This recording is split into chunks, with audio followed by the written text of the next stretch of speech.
Very good evening to you from the sports desk. Let's start with this. The 2025 COSAFA Women's Championship got underway in Polokwane on Wednesday as 11 teams from the Southern African region do battle for the coveted trophy. Now, based on action from the first 3 days, it could be one of the most hotly contested tournaments yet, and there's certainly so much intrigue in store. Host South Africa have already qualified for the next round of the competition after beating Angola by 2-0. They will be hoping to add to their record of 7 victories in this competition, and will use this squad to build towards the Total Energies CAF Women's Africa Cup of Nations next month. We are now joined by COSAFA Executive Director Sue Destombes for an update on the competition.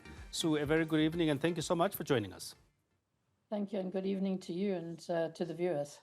So it's day 4 of the COSAFA Women's Tournament that is currently underway in Polokwane in the Limpopo province. Just give us a bit of an update as to how the first 4 days been so far. Well, I think anybody having watched the matches will obviously have seen what South Africa has dished up, and that has put them in pole position of Group A, having already qualified. I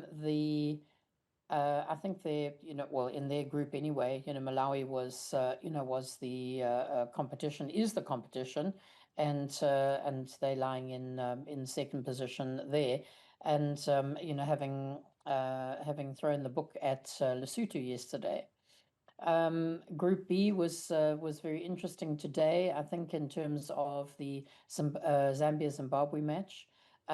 Which ended in a goalless draw, so that leaves both of them on 4 points. Zambia topping the group slightly, marginally, in terms of a better goal difference. And then Group C, of course, anybody's game right now.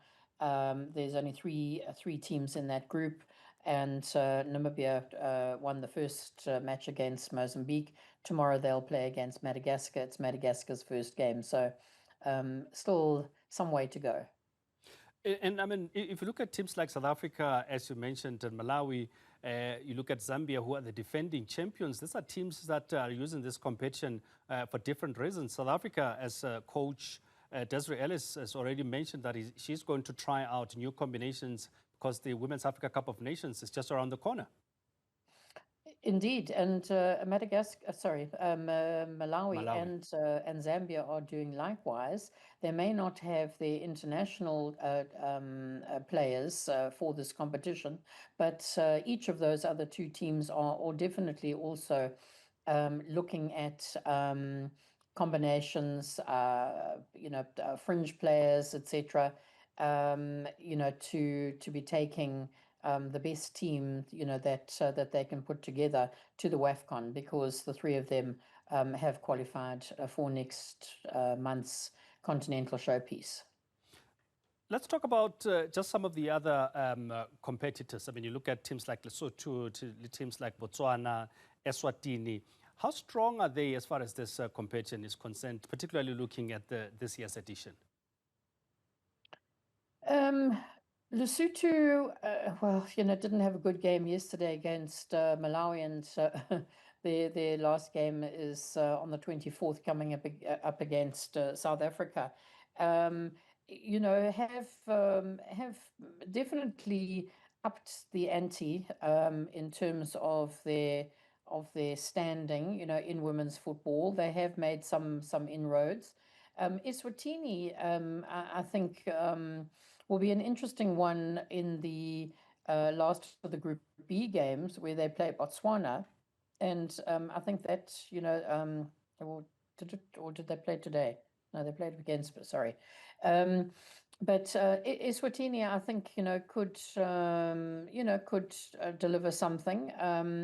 Botswana had a last minute change of squad. They brought in a lot of their younger players, their transition players, which it's always a good combination to have some of your more experienced players and the younger ones. the young ones who had recently played in the FIFA under-20 women's qualifiers. So, a different team from what one initially would have expected. So, that's them. Mozambique, I thought played a good game against Namibia. They did lose to Namibia, but let's see what they do, in their last of the group game against Madagascar, because Mozambique is another team that has definitely improved over the last couple of years in the women's game. There's also that matter, Sue, where many, I mean, a case in point, South Africa, Malawi, and Zambia, they're using this tournament as a preparation for the WAFCON, but more looked at as a development in terms of players, particularly in women's football coming through. What are we seeing? Are we seeing that sort of development happening, particularly in the region where the game itself becomes a little bit more competitive, with not your so-called usual suspects being the forerunners or forefront to winning this? Yes, absolutely. That's what I'm saying, because certain teams were always the teams to score goals against, to get points against, the minnows, within the region. But there have been there has been a lot of improvement in the women's game within the region over the last couple of years.